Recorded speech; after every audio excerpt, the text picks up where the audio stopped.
Hello everyone, and welcome back to Let's Play Divinity Original Sin 2 Definitive Edition. I'm your host, Colors Fade. It's episode 75. The last of the vaults. We finished the one in the middle, the possessed dwarf, and now we're going over to this one. The last one. And then we'll deal with the center of the island, and then we'll take off.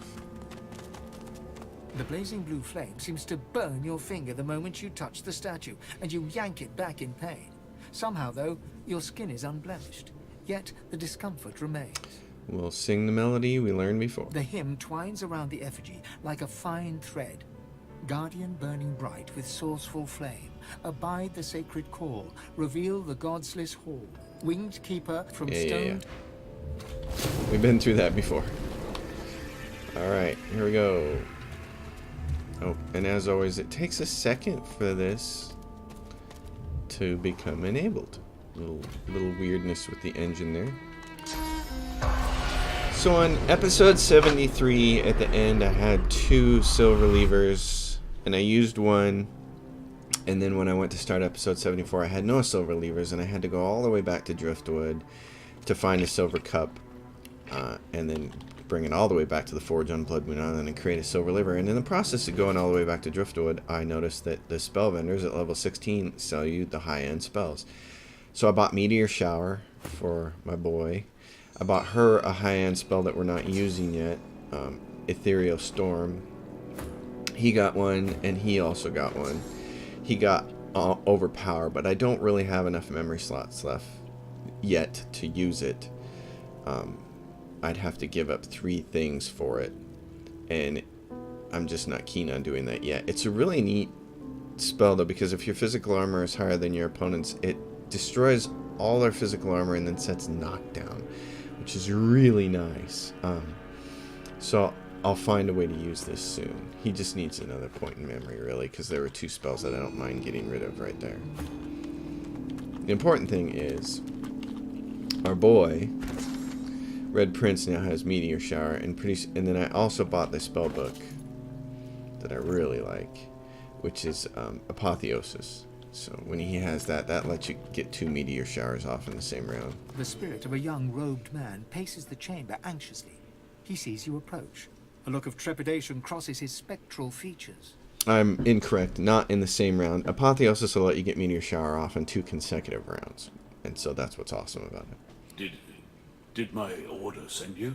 To cure the child? Ask about the child that he mentioned. She is in need of a cure? Some form of demon seized her and nested inside her mind. She cannot speak or move.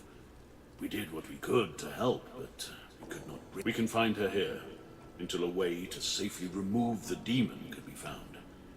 It was my duty to watch over her, but I was never relieved of that duty. She has no family that we know of. All she had was a pet cat. That poor girl's life is drifting past her, thanks to that demon. Say that you want to try to help this girl. Her cell is just over there. I can let you in, but are you sure you can help her? What are you going to do? Assure the spirit that you'll figure out what to do, but he has to let you into her cell first. My brothers were confident they could help her as well, but they still had to lock her up here in the end. But nobody else is coming to help, are they? I'll let you in, but promise me one thing. Whatever happens, take her away from this place. Far away. Agree. The spirit can't help but smile. I knew you had good in you, the moment I laid eyes on you. Come, I'll let you in. Take good care of her. Bring her somewhere peaceful. Don't disturb the demon within her. There's no telling what could happen if it breaks free.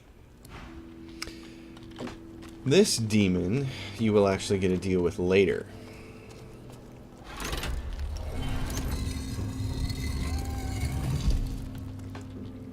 And then there's her cat, who's a bit of a pain in the butt. Get away! Do you hear me? Away! Buttons. I won't let anyone hurt my mistress anymore. Ask the cat for permission to approach its mistress. And use intelligence. Tell the cat that its loyalty is admirable, but loyalty alone won't help its mistress. The tension eases out from the cat's skeletal form. It sits. Go on. I'll be watching. Alright. Let's see, how do I want to do this? Who is this again? Oh yeah, the possessed child. Okay,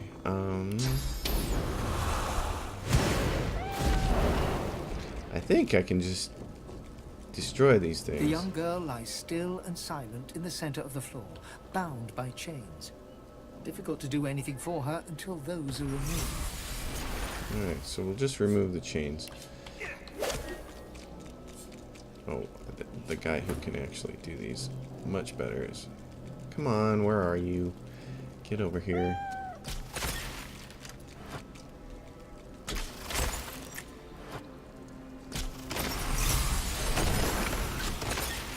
Alright, Red, come over here and finish off this last one, will you?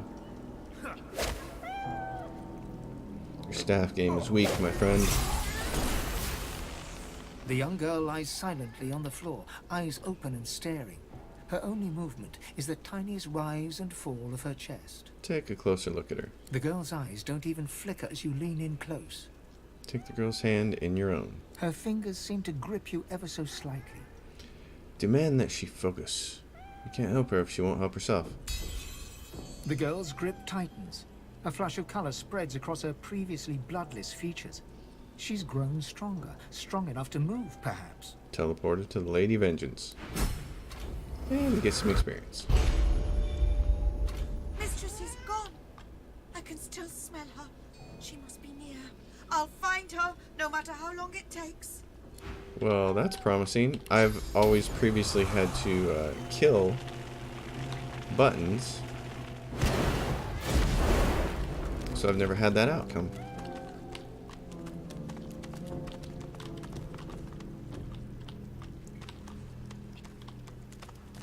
Wherever you take her, I hope it's a better place than this. Thank you. Take care of her. Cure her if you can.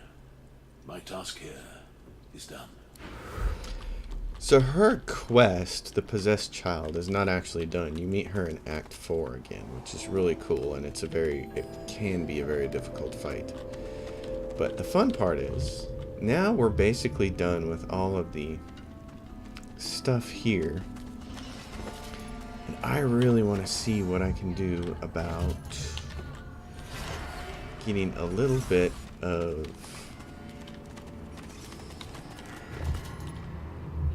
memory rearrangement. So I'm going to do this. I'm going to make a quick trip to the Lady Vengeance as soon as I put a green thing down there. It's way over here. We're just going to come right back to that spot. I love those just for that reason, because it'll make it really easy to get back here.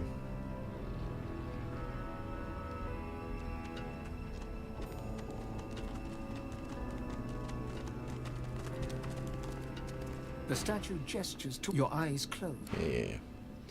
Lady Vengeance. Alright. Oh, and here we've got our buddy, Tarquin. Second time's a charm? Or have I asked too much of you? Produce the blade you found in the archives. The object quivers as Tarquin nears it and hums a response. Connected as one, the past and present slain. Absolution and redemption await the one whose sins are many. Oh, very good. Very good. Oh, get on with This, it. my friend, is the key. Give me some time, and every deity in existence will tremble at the sight of you. He holds out his hand, expectantly. Hand over the parts. You'd like to see what this anathema can do. Lovely. Now, if you'll excuse me, I must work. Tarquin turns away, but continues to mutter excitedly, almost religiously, about anathema. Anathema. Alright, let's see what I got. Oh, ornate sword that does hardly any damage. A pike, which I'll never use. Magical chain armor. This is all level 12 stuff. Oh, goodness. Alright, I'm just going to pick something to buy and sell. No one's ever regretted having extra help in a fight. Extra help in a Guarantee fight. that. Why you would want to use one of those characters